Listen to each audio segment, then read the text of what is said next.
très bonne soirée à toute la communauté. Nous espérons que vous êtes bien prêts et prêtes à écouter des histoires inexplicables.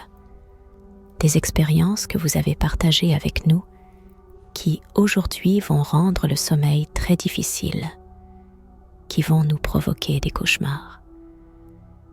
Nous espérons que vous êtes préparés, que vous nous écoutez dans l'ambiance parfaite.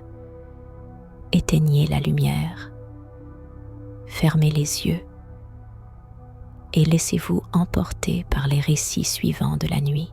Aujourd'hui, c'est à mon tour de partager mon histoire avec cette communauté dont je fais partie depuis des années.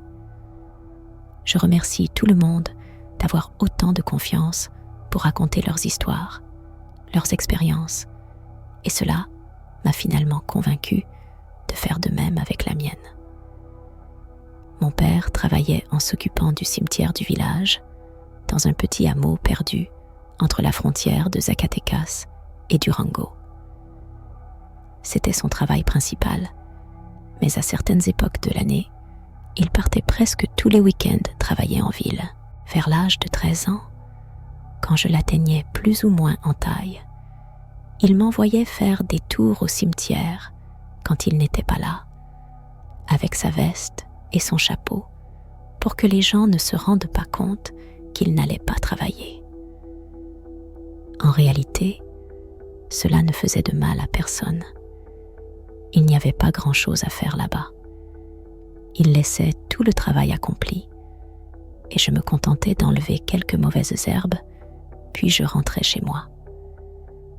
Contrairement à ce qu'on pourrait penser d'un cimetière, il ne se passait jamais rien de digne de mémoire. Jusqu'à cet après-midi-là, à peu près à cette époque, mais il y a 20 ans, un brouillard épais est descendu de la montagne sur tout le village. Quand je me suis levée pour aller faire un tour au cimetière, j'ai trouvé ma mère à la porte de la maison, regardant dehors vers le brouillard.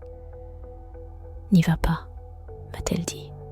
« De toute façon, avec ce brouillard, personne ne te verra si tu te promènes là-bas dedans. Viens, je vais te préparer le petit déjeuner. » Un peu plus tard, je me souviens que j'étais dehors, en train de donner à manger aux animaux, quand j'ai entendu quelqu'un crier dans la rue, cette rue de terre devant la maison. Je me suis approchée et j'ai vu ma mère parler avec un ami de mon père. Ensuite, elle s'est approchée de moi. « Mets ta veste, mon fils, et va au cimetière, juste pour qu'il te voie. Lalo dit qu'il a vu des gens se promener là-bas, et ce ne seraient pas les gamins du village en train de faire des dégâts. Dépêche-toi. » Je me suis rapidement mis la veste de mon père et son chapeau, et sans que ma mère s'en aperçoive, j'ai attrapé une machette et l'ai emportée sous la veste. La Louchie, ma petite chienne, m'a suivie comme d'habitude. Le brouillard ne laissait rien voir. Je marchais au milieu de la rue et je ne pouvais pas voir les maisons. Je n'arrivais pas à les distinguer. Rarement des voitures passaient par là. Presque tout le monde se déplaçait à cheval. Donc, c'était la coutume de marcher au milieu des chemins. Au loin, très loin, on entendait les chiens aboyer. Je suis arrivée à la porte du cimetière. Elle était bien fermée, comme si de rien n'était. Alors, je l'ai ouverte en faisant beaucoup de bruit pour que n'importe quel vagabond s'en aille en pensant que mon père était arrivé. « Reste ici », ai-je dit à Luchi. « Tout gamin qui sort, tu lui donnes une bonne morsure. » À cette époque, je ne regardais même pas de films d'horreur. Donc, cette image ne m'a pas tellement marquée. Mais le brouillard était si épais qu'on avait l'impression qu'il vous frappait au visage. J'avais à peine marché quelques mètres et, en me retournant, je n'arrivais déjà plus à voir la porte, ni Luchi. Je me suis enfoncée dans le cimetière, sifflant, espérant qu'il m'entende au loin, et s'enfuit en courant. Et c'est que, s'il découvrait que c'était moi qui faisais la surveillance. Peut-être que j'allais recevoir quelques coups de ces gamins du village qui m'avaient déjà menacé. Mais aussi, c'est aussi pour cela que je portais la machette. Là-bas, il fallait être courageux pour que les autres ne profitent pas de vous. J'ai entendu une voix au loin, mais étrange, comme si quelqu'un m'avait crié dessus en essayant de m'effrayer. J'ai voulu crier, demander qui était là, mais il se serait rendu compte que je n'étais pas mon père. Puis, j'ai entendu comme si quelqu'un courait.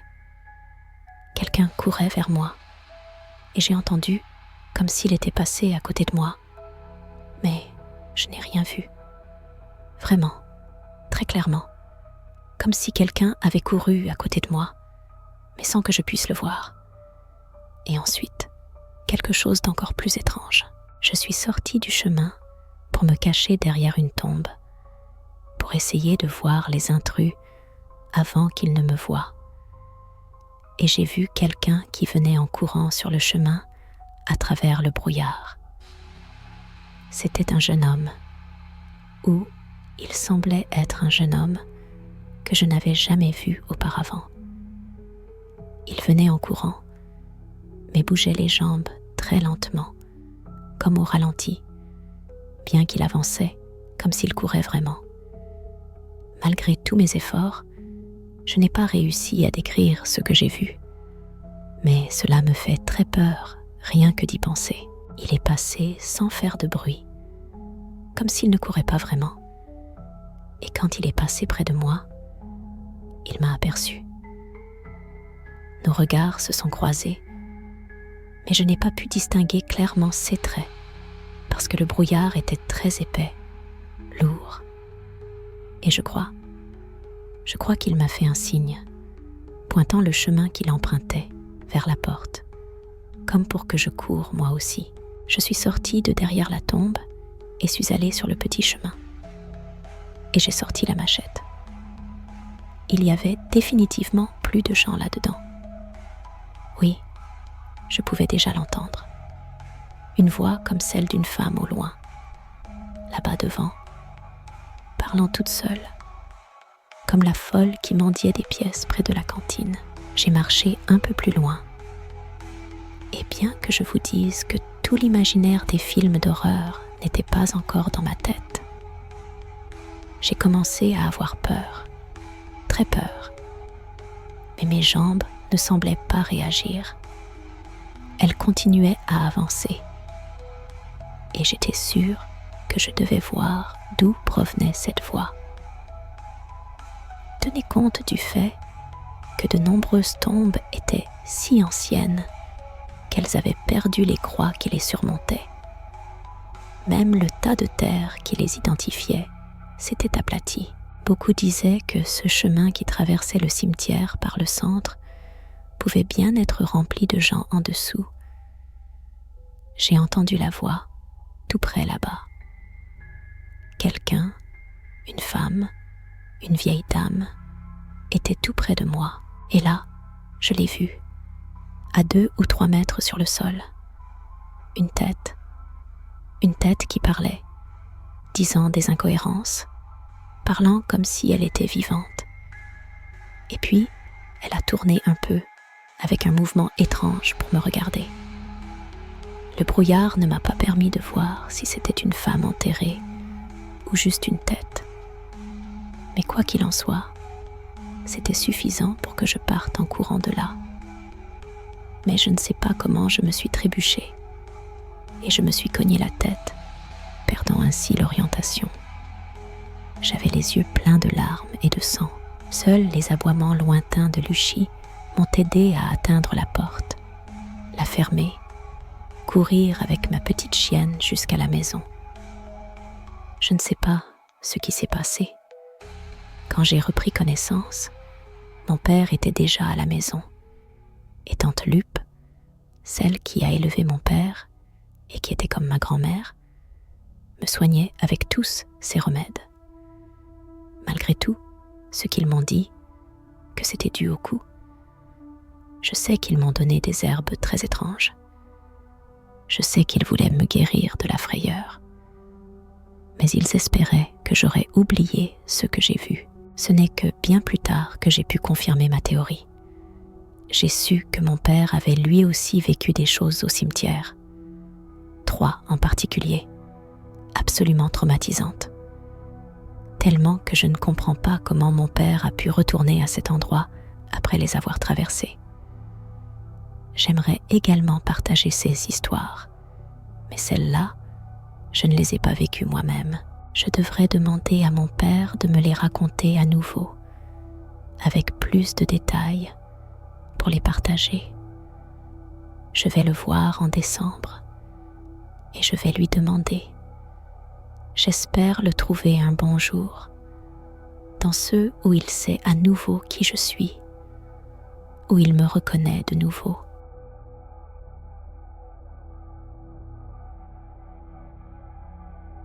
Elle vivait avec sa mère et ses 2 frères et sœurs aînés, un garçon et une fille. Mon beau-frère, étant le plus âgé, travaillait dans un camion de livraison de lait et elles 2 étudiaient. Ma belle-mère travaillait aussi, mais il y avait beaucoup de difficultés. L'argent ne suffisait pas, raison pour laquelle, parfois, ils ne mangeaient pas très bien. Le père de ma belle-mère était décédé il y a peu de temps. Et selon ce que me raconte mon épouse, il avait insisté de nombreuses fois auprès de ma belle-mère pour qu'elle le laisse emmener ses petites filles vivre avec lui. Mais ma belle-mère n'a jamais accepté parce qu'il vivait dans une zone rurale, à la campagne, à environ 1h30 de la ville, ce qui rendrait difficile pour elle de pouvoir étudier. On suppose que le monsieur est décédé en étant préoccupé par la situation si difficile de ma belle-mère et de ses enfants. Un matin, ma belle-mère et mon beau-frère sont partis travailler comme d'habitude, et les filles sont restées seules dans cet appartement, au premier étage où elles vivaient. Mon épouse avait peut-être 10 ans et ma belle-sœur 12. À 9h du matin, mon épouse s'est levée et est allée à la cuisine pour servir du chocolat. En revenant vers la chambre, elle a vu son grand-père debout au milieu du couloir, la silhouette de son grand-père qui l'appelait, et elle a pensé un instant à aller vers lui. Mais immédiatement après, elle s'est souvenue qu'il était mort, alors qu'elle courut jusqu'à l'endroit où se trouvait sa sœur. Mais elle ne pouvait pas parler. Elle s'est simplement allongée sur le lit avec elle, s'est couverte jusqu'à la tête et est restée profondément endormie. Elle ne se souvient pas pendant combien de temps. Mon beau-frère n'allait jamais à la maison pendant la journée, mais cette fois-ci fut différente. Il a eu un pressentiment et est revenu vers 9h30. Il a frappé à la porte, mais personne n'ouvrait. Il est monté au 2e étage pour emprunter une autre clé. Et quand il a ouvert, ses 2 sœurs étaient chacune dans leur lit, complètement enroulées dans les rideaux et inconscientes, sur le point de s'asphyxier. Ma femme a réagi à la réanimation cardio-pulmonaire, mais ma belle-sœur n'a pu être réanimée qu'avec le défibrillateur. Apparemment, le grand-père voulait vraiment les emmener. Merci beaucoup pour votre attention, sensible aux choses paranormales. J'en suis venue à entendre des bruits ou à voir des ombres, mais en leur donnant toujours une explication. C'est pourquoi je crois que ce que j'ai vécu a plus à voir avec mon petit ami qu'avec moi. La première expérience a eu lieu il y a quelques mois, en avril ou en mai, pendant la quarantaine. Mon petit ami et moi avons pris l'habitude de parler au téléphone jusqu'à très tard dans la nuit. Dans sa chambre, le signal n'arrive presque pas, car il vit au pied du cerro de la Estrella, à Iztapalapa. Pour une raison étrange, nous finissions toujours par parler de fantômes et d'histoires de ce genre. et cela nous faisait rire. Jusqu'à une nuit où, soudainement, la connexion s'est coupée et un bruit assez sinistre a commencé à se faire entendre à travers le téléphone. J'ai entendu comme un cri très aigu, mais lui dit qu'il a entendu de nombreux coups sur une porte. Le plus étrange n'était pas tant cela, car au début, j'ai pensé que c'était la mauvaise réception dans la chambre de mon petit ami. Mais le moment où j'ai vraiment paniqué, c'est quand mon téléphone s'est figé. Il ne me laissait pas raccrocher ni le bloquer, rien. Il s'est écoulé environ 1 minute de lamentation au téléphone, jusqu'à ce qu'il s'éteigne soudainement. J'ai dû le mettre en charge pour pouvoir le rallumer, tandis que mon petit ami n'a eu que l'appel coupé. La vérité est que j'ai eu très peur. Alors, j'ai commencé à prier et je me suis endormie, sans même nous dire au revoir. Après la quarantaine, juste le mois dernier, nous avons commencé à nous revoir. J'allais chez lui et je restais dormir. Sa mère nous laisse dormir ensemble, bien que je ne sache pas si c'est une si bonne idée maintenant. Comme je l'ai déjà mentionné, sa maison est au pied du Cerro de la Estrella. La fenêtre de sa chambre donne sur la colline. Il y a à peine environ 50 mètres de distance. Et, eh bien, sa chambre est au 2e étage. Cette nuit-là, nous sommes allés nous coucher vers 11 heures, mais nous restons toujours à discuter avant de dormir. Et il s'est endormi peut-être vers minuit. Je commençais à somnoler et j'ai clairement entendu frapper 2 fois à la fenêtre. À moitié endormi, j'ai pensé que c'était à la porte. Alors j'ai secoué mon petit ami pour lui dire qu'on frappait. Mais je me suis retournée et je l'ai entendu plus clairement. Ce n'était pas à la porte, c'était au-dessus de ma tête, à la fenêtre. J'ai eu très peur et je me suis couverte jusqu'à la tête. J'ai pris la main de mon petit ami et je me suis endormie. J'ai commencé à faire des cauchemars, comme si on me poursuivait dans un terrain vague, plein de terre. Mais soudain, j'entrais dans la maison de mon petit ami et il y avait une femme debout dans le salon, toute vêtue de noir. Je lui demandais de m'aider. Étrangement, dans le rêve, je n'avais pas peur. Mais cette chose s'approchait de moi et commençait à me pousser hors de la maison. Je lui demandais de me laisser entrer, car on me poursuivait. Mais elle ne me laissait pas. Elle me poussait jusqu'à ce qu'elle me frappe très fort au ventre et me jette hors de la maison. Je pouvais la voir depuis l'extérieur, debout à la fenêtre frontale qui est la chambre de ma belle-sœur. C'était un rêve si réel que je me suis réveillée avec des nausées et des douleurs à l'estomac. Mais j'ai pensé que ce n'était qu'une suggestion à cause du bruit à la fenêtre, jusqu'à 2 semaines plus tard. J'étais à mon travail, une pâtisserie, et je n'attendais pas mes règles, mais j'ai commencé à saigner. C'était un saignement inhabituel, très abondant et douloureux.